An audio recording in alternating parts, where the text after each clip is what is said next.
এবং এই ঘটনাটি পাঠিয়েছেন আমাদের একজন লিসেনার, যিনি ইমেইল করে আমাদের ঘটনাটি পাঠিয়েছেন। আমরা তার ঘটনাটি পড়ছি। আসসালামু আলাইকুম রাসেল ভাই, আশা করছি এখনো আপনি ভালোর দলে। ব্যক্তিগত কারণে আমি আমার নাম বলছি না। আমি নাটোরে থাকি, তাই ইচ্ছা থাকার পরেও স্টুডিওতে গিয়ে ঘটনা বলতে পারছি না। তারপরে তিনি তার ফোন নাম্বার শেয়ার করেছেন। এর আগে আমি একটি ঘটনা পাঠিয়েছিলাম, পড়েননি। এটা আমার দ্বিতীয় ঘটনা। ভালো লাগলে পড়ে শোনাবেন। শোনালে খুশি হব, আর আপনি পড়লে ঘটনায় ভয়ের একটি বিশেষ মাত্রা যোগ হয়। বেশি কিছু না বলে আমি আমার ঘটনায় চলে যাচ্ছি। ঘটনাটি মূলত ব্ল্যাক ম্যাজিক নিয়ে। বলে রাখা ভালো, আমার দাদু একজন নামকরা কবিরাজ। তিনি বাংলাদেশের বিভিন্ন জায়গায় গিয়ে চিকিৎসা করতেন। দাদু সব সময় মানুষের উপকার ছাড়া কখনো ক্ষতি করতেন না। ঠিক এমনি এক ব্ল্যাক ম্যাজিকের শিকার ব্যক্তিকে চিকিৎসা করেন দাদু। তারপরও বারবার লোকটিকে আবার কেউ ব্ল্যাক ম্যাজিক করত এবং দাদু তা বারবার ভেস্তে দিতেন। এর এক পর্যায়ে ব্ল্যাক ম্যাজিককারী লোকটি দাদুর উপরে বিরক্ত হয়ে দাদুকে বুডুডল, জাফরান কালির ছক, গাছের শিকড়, কালির পায়ের সিঁদুর ইত্যাদি বস্তু দিয়ে বান মারে এবং জিন দিয়ে সেগুলো কবরস্থান, শ্মশানঘাট, তার বাড়ির টিউবওয়েলের পাড়ের নালায় চালান করে দেয়। বলে রাখা ভালো, ব্ল্যাক ম্যাজিককারী এতটাই বিরক্ত হয়েছিল যে সে দাদু, তার জামাই, নাতি নাতনি, এমনকি দাদুর সহকারীকেও ব্ল্যাক ম্যাজিক করে নিশ্চিহ্ন করে ফেলতে চেয়েছিল।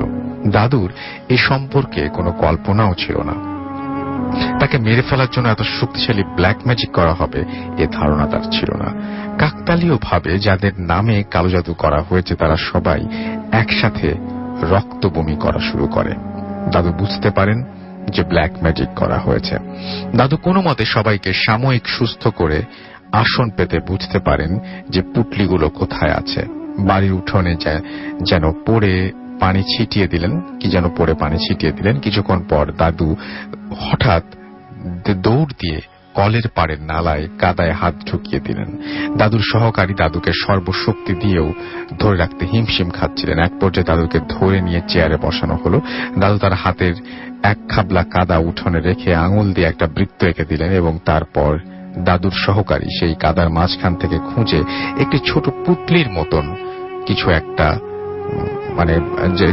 বের করে পানিতে ধুয়ে একে একে খোলা শুরু করলেন। পর্যায়ক্রমে পুটলিতে যেভাবে বাঁধা ছিল, প্রথমে কিছু গাছের শেকড়, একটি জাফরান কালির ছক আঁকা কাগজের টুকরোতে জড়িয়ে তার উপর সিঁদুরের প্রলেপ লাগিয়ে একটি বুডুডল এর পেটে সূচ ফুটিয়ে তা প্লাস্টিক পেপার দ্বারা জড়িয়ে দেওয়া হয়েছিল। এমনি ভাবে সবগুলো পুটলি তোলা হয় এবং প্রতিটি পুটলির একই ধরনের বস্তু পাওয়া যায়। দাদু সেগুলো নষ্ট করে দেন। বর্তমানে দাদু সহ সবাই সুস্থ আছেন। তার প্রমাণস্বরূপ আমি আমার সেলফোন দিয়ে তোলা একটি ভিডিও ক্লিপ পাঠিয়ে দিলাম। আমি তেমন সাজিয়ে লিখতে পারলাম না, ক্ষমার চোখে দেখবেন। আশা করছি লিসনারদের ভালো লাগবে। এবং আমার ঘটনাটি, আরো কিছু ব্ল্যাক ম্যাজিক রিলেটেড ঘটনা আছে, সময় পেলে পাঠিয়ে দেব। ভালো থাকবেন। এই ছিল ঘটনা। তো আজকে আমরা ব্ল্যাক ম্যাজিকেরও একটা ঘটনা পেয়ে গেলাম, তাই না? গ্রামে আপনার নাম একটু বলে নেবেন আরো একবার। ধন্যবাদ রাসেল ভাই আমাকে আবার সুযোগ দেওয়ার জন্য। আমি ওমর, এসেছি শাহবাগ থেকে। আমি আমার ঘটনা চলে যাচ্ছি। ঘটনাটা 2010 সালে। আমি তখন ক্লাস 8-এ পড়ি। তখন ছিল শীতকাল। রাসেল ভাই, এখানে বলা যে শীতকাল পড়লে গ্রাম অঞ্চলে পিঠা তৈরির আমেজ তৈরি হয়, আর প্রত্যেকের বাড়ি বাড়ি পিঠা তৈরি করে আত্মীয় স্বজন দাওয়াত দিয়ে খাওয়ানো, এমন একটা পরিস্থিতি সৃষ্টি হয়। তো আমাদের বাড়িতে ঠিক তেমন ভাবে দিন ঠিক করা হলো। দিনটা ছিল শুক্রবার।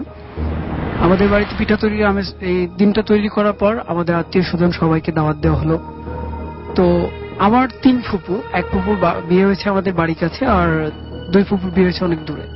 তো তারা আমাদের বাড়িতে অনেকদিন পরে আসার জন্য তো তারা ডিসিশন নিল যে আজকের রাতটা তারা আমাদের বাড়িতে থাকবে।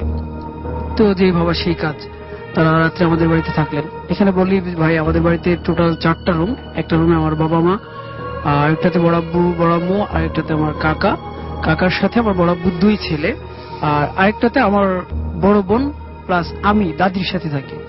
তো বড় ফুপু এবং প্লাস তাদের 2 মেয়ে, তাদের সাথে তো আমার থাকা সম্ভব না। তারা ডিসিশন নিল যে আমার দাদির রুমে থাকবে। তো আমার যে বড় ফুপুর বিয়ে হয়েছিল আমাদের বাড়ির কাছে, তার একটা মেয়ের বিয়ে হয়েছে আমাদের বাসা থেকে একটু দূরে, প্রায় 1 কিলো দূরে। তো আমি ডিসিশন নিলাম তাদের বাড়িতে থাকবো। আর আমি বাবাকে বললাম যে আমি বোনের বাসায় থাকবো। তো তিনি বললেন যে আচ্ছা ঠিক আছে, সন্ধ্যার পর খেয়ে যেন চলে যাই, তাড়াতাড়ি যেন তাদের বাসায় চলে যাই। তো আমি যেভাবে সেই কাজ, তাড়াতাড়ি খেয়ে, দিনটা ছিল শুক্রবার, একটু দূরে আমাদের দাদির বাসায় ছিল, সেখানে গিয়ে আলিফ লায়লা দেখেছিলাম, আমার মনে আছে। আলিফ লায়লা শেষ করার পর রাত 8টার দিকে, তখন খুব শীত, আর ব্যাডমিন্টন খেলার আয়োজন করা হয়।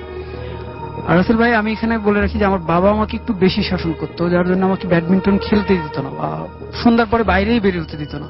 তো সেদিনটা ছিল আমার অনেক খুশির দিন যে ব্যাডমিন্টন খেলবো। তার জন্য রাত 8টা থেকে 11টা নাগাদ আমি ব্যাডমিন্টন খেলেছি। আর আমার 11টার সময় হঠাৎ করে পা মুচকে যায় এবং আমি পায়ে খুব ব্যথা পাই, যার জন্য আমি খেলতে পারি না, সো চেয়ারে বসে থাকি। তারপরে 12টা পর্যন্ত আদার্স যারা ছিল তারা খেললো। খেলা শেষ হলে আমাকে আমার এক আঙ্কেল বলে যে তুই এই পানি কিভাবে বাসায় যাবি, তুই আমার সাথে থাক। তো আমি বললাম যে না, আমি এখন হাঁটতে পারবো, ধাপ দিতে পারবো, তো আমি এবার যেতে পারবো, সমস্যা নেই। তখন আমার আঙ্কেল বললো যে আচ্ছা ঠিক আছে, খুব যদি সমস্যা হয়, এই বাসার পাশে যে বুড়ো মাটা আছে আমাদের, ওই বাসায়, আমার কাকার বাসার পাশে একজন বুড়ো মহিলা থাকতো, তাকে আমরা সবাই বুড়ো মা বলে ডাকতাম। তো উনি ঝাড়ফু করেন। তো উনি আমাকে বলে দিলেন যে তুমি ওনার কাছে যা, দেখ উনি রাতভর নামাজ পড়ে জেগে আছে, হয়তো যদি ঝাড়ফু দেয় তাহলে আরাম হবে। তো আমি তার রুমে গেলাম, গিয়ে দেখি যে দরজা হালকা খোলা, তার রুমে বাতি জ্বলে দেখা যায়। তো আমি গিয়ে নক করলাম যে বোনমা ঘুমাইছেন? তো বললো যে না, ঘুমায়নি। কে? আমি তখন বললাম যে আমি ওমর। তখন বললো যে আচ্ছা ভিতরে আয়। আমি ভিতরে গেলাম, তো বললাম সব ঘটনা। বললো যে ঝাড়ফু সকালে করতে হয় অথবা সন্ধ্যার সময় করতে হয়, তো এখন তো রাত, তারপরে ঝাড়ফু কাজে লাগবে কিনা জানি না। আচ্ছা ঠিক আছে, আমি দিয়ে দিচ্ছি, আর এক্ষেত্রে মালিশ করার ক্ষেত্রে যদি একটু আরাম হয় হতে পারে। তা আমি তার কাছে ঝাড়া দিলাম, সে তার কাজ করলো, কোনো সমস্যা নেই। কিন্তু আমি যখন চলে আসব, তখন রাসেল ভাই সে আমাকে বলে যে তুই এত রাত্রে যে বাসায় যাবি, তোর বাবা তো আজকে বকা দিবে, বেশি শাসন করে, তাই ওনারাও জানে। তো আমি বললাম যে আমি তো বাসায় যাব না, আমি যাব হচ্ছে বোনের বাসায়। বোনের বাসায় একটু কাছেই ছিল, ওদের বাসায় আজকে থাকবো। তখন একটু উনি অদ্ভুত ভাবে বললেন যে হাই হাই, তুই বলিস কি যে এত রাত্রে তোর বোনের বাসায় তুই কিভাবে যাবি? এখন বাজে রাত এত, আর তোর বোনের বাসার পাশে যে একটু পুকুর আছে, তুই জানিস যে রাত্রে ওখানে জিনেরা গোসল করে? আমাকে একটু মানে এভাবে বললো। উনি মুরব্বী মানুষ, বুঝে না যে আমি ভয় করবো বা এমন কিছু। সো আমি তার কথা মনে নিলাম না, বরং আমি তাকে রিপ্লাই দিলাম যে সারা সন্ধ্যার পর থেকে খেলছি, গা অনেক ঘেমে আছে, জামা কাপড় ঘামা, যদি তাদেরকে পাই তাদের সাথে গোসল করবো, প্লাস আমার জামা কাপড় গুলো ধুয়ে দেওয়া হবে। তো আমি এটা হাসতে হাসতে বলে সেখান থেকে চলে গেলাম। তার বাসা থেকে বের হওয়ার পরে আমার তেমন আর মনের মধ্যে সব কথা নেই। একটু দূরে গেলাম, ওখান থেকে যাওয়ার পরে একটু দূরে আমাদের ওখানে একটা ক্লাব আছে, যে ক্লাবে রাতভর গ্রামের ব্যাচেলর পোলাপানরা আড্ডা দিত, রাতভর জেগে থাকতো। তো আমি সেই রুমে, জানালা খোলা আছে, দেখি যে টিভি চলে, কিন্তু বাট 4-5 জন পোলাপান আছে, সবাই ঘুমায়। আমি তাদেরকে ডিস্টার্ব করলাম না, সেখান থেকে চলে গেলাম বোনের বাসায়। পুকুরটার একটু কাছে যেতেই আমার তখন মনের মধ্যে সেই কথাটা অটোমেটিক চলে আসলো যে আমার বড় মা তো সেই কথাটা বলেছে যে পুকুরে রাত্রে জিনেরা গোসল করে। আসলে আমি কিন্তু এর আগে পুকুরে বোনের বাসায় রাত্রে গেছি, এত গভীরে যাইনি, কিন্তু একটু আগেও গেছি বা রাত্রে গেছি, কখনো এরকম মনে হয়নি। তা আমি পুকুরটার কাছে যখন যাই, পুকুরটা চারিদিকে শানবাঁধা ছিল, অনেক সুন্দর ঘাট, ওখানে মানুষজন গোসল করতো। তা আমি ঘাটের এক কোনায়, মেন রাস্তার সাথে যে ঘাটটা, সেই ঘাটে দেখি যে দুজন মহিলা সাদা পোশাক পরা, একজন নিচে কোমর পর্যন্ত পানিতে নেবে, কি যেন দিয়ে জানি না, গোসল করে, গায়ে পানি দেয়, আমার দিকে তাকিয়ে আছে। আর ওই শীতের দিনে এত কনকনে রাত্রে একজন মহিলা ওখানে থাকলেও আমার দিকে তাকালে আমি তাকে দেখবো কিভাবে? আশ্চর্য কথা। আর একজন মহিলা ওখানে উপরে বসে কাপড় খাচ্ছে, সে আমার দিকে তাকিয়েছে। আমি দেখেই নিজেকে আর স্থির না রাখতে পেরে আমি ওর পিছনের দিকে দৌড় দিলাম। দৌড়ে আবার ক্লাবের কাছে এসে জোরে জোরে দরজায় ধাক্কায়। ক্লাবটা ছিল টিনের দরজা, টিন দিয়ে চারিদিক ঘেরা, শব্দ হয় অনেক। পরে সবাই ঘুম থেকে উঠে যে কি হয়েছে। আমি বললাম যে কি ব্যাপার, কতক্ষণ ধরে ডাকি, তোমরা উঠো না, টিভি ছেড়ে ঘুমাচ্ছ, টিভিতে বন্ধ করে ঘুমাও, এত জোরে টিভিতে মানুষ ঘুমায় নাকি, পাশের তো সমস্যা হতে পারে। তো তারা বললো যে তুই কি ভিতরে আসবি? আমি বললাম যে না। তো আচ্ছা ঠিক আছে যা।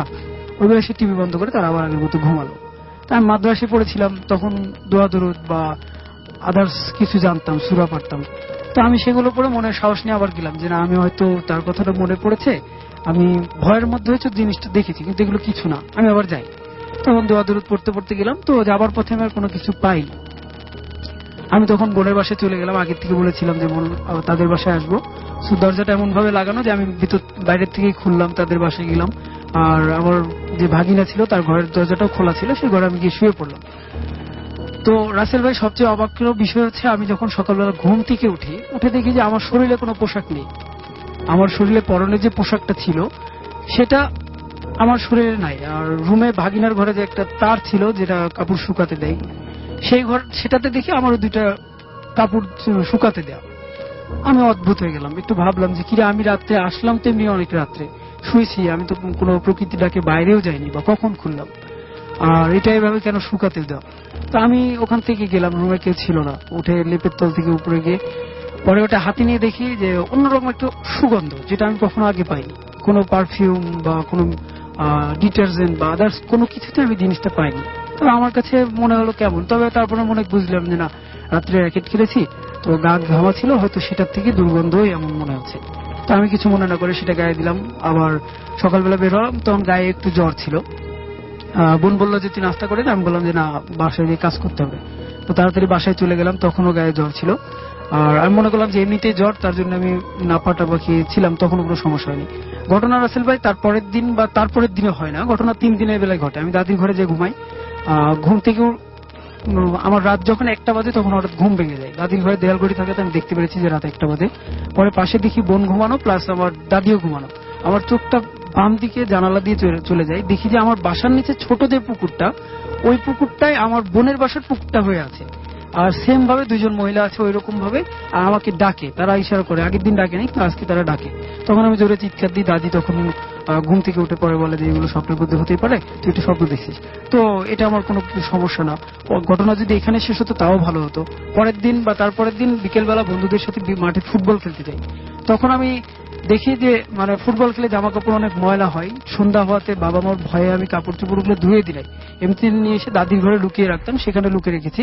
তো সকালবেলা ঘুম থেকে উঠে দেখি আমার দাদির ঘরে যে তারটা ছিল সেটাতে শুকাতে দেওয়া। আমি মনে করলাম হয়তো দাদি ধুয়ে দিতে পারে বা মা ধুয়ে দিতে পারে। আমি দাদিকে জিজ্ঞেস করলাম, দাদি তুমি কি আমার কাপড় চোপড় দিয়ে দিছো?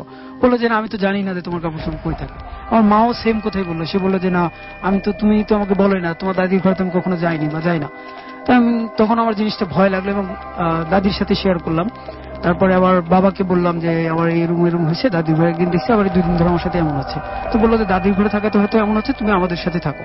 তা আমার বাবার সাথে থাকলাম 2 দিন, কোনো সমস্যা হলো না। আমার ঘটনা যখনই ঘটে 3 দিনের বেলা, 3 দিনের বেলায় রাত যখন অনেক গভীর রাসেল ভাই, তখন হঠাৎ করে আমার বাসাটা এমন ছিল যে বাড়ির মেন গেটের দরজা প্লাস টয়লেটের দরজা 2টে ছিল হচ্ছে টিনের দরজা, বাকি সব দরজা কাঠের। তো আমাদের ঘরের যে দরজা সেটা খুললে বাসার কেউ টের পেত না, বুঝতে পেত না যে কেউ বের হয়েছে। কিন্তু বাথরুমের দরজা বা বাসার বাইরের দরজা খুললে বোঝা যেত যে কেউ আসছে বা কেউ বাথরুমে গেছে। তো আমি গভীর রাত্রে হঠাৎ করে আমার বাইরের দরজা খোলার শব্দ পাওয়া যায়। তখন আমার বড় মনে করে যে বাসায় কোনো চোর আসছে বা এমন কিছু। তিনি জানালা খুলে দেখে যে কেউ না, কিন্তু তিনি কিছুক্ষণ অপেক্ষা করে বাইরে বের হয়, দেখে যে আমাদের ঘরের দরজা খোলা প্লাস বাইরের দরজাটা খোলা। তো তিনি বললেন যে এত রাত্রে বাইরে কে গেছে। তিনি আমাদের ঘরের দিকে না গিয়ে বাইরের দিকে গেলেন, গিয়ে দেখেন যে আমি সেই পুকুরটার দিকে যাচ্ছি, আমাদের বাড়ির নিচে যে পুকুরটা। উনি আমাকে দ্রুত গেলেন এবং আমাকে ধরতে আমি সেন্সলেস হয়ে পড়ে যাই। পরে তিনি আমাকে এসে বাসায় নিয়ে এসে বাবা সঙ্গে উঠে পানি ছিটানি দেয়, তারপরে জ্ঞান ফিরে। তখন আমি বলি যে আমি তো পুকুরে যাইনি, আমি স্বপ্নে দেখেছি এরকম, যে আবার ওই সেম স্বপ্ন দেখেছি। তো তারা পরের দিন বড় একটা কবিরাজের কাছে নিয়ে যায়, তারা আমাকে ঝাড়ফু দেয় বা একটা তাবিজ দেয়, আর আমাদের বাড়ি বন্ধ করার পর তারপরে কোনো ঘটনা হয় আসলে। Thank you so much. আমরা একটা ছোট্ট বিরতিতে যাবো, বিরতির পরে আবারও ফিরে আসবো নতুন অতিথি নিয়ে।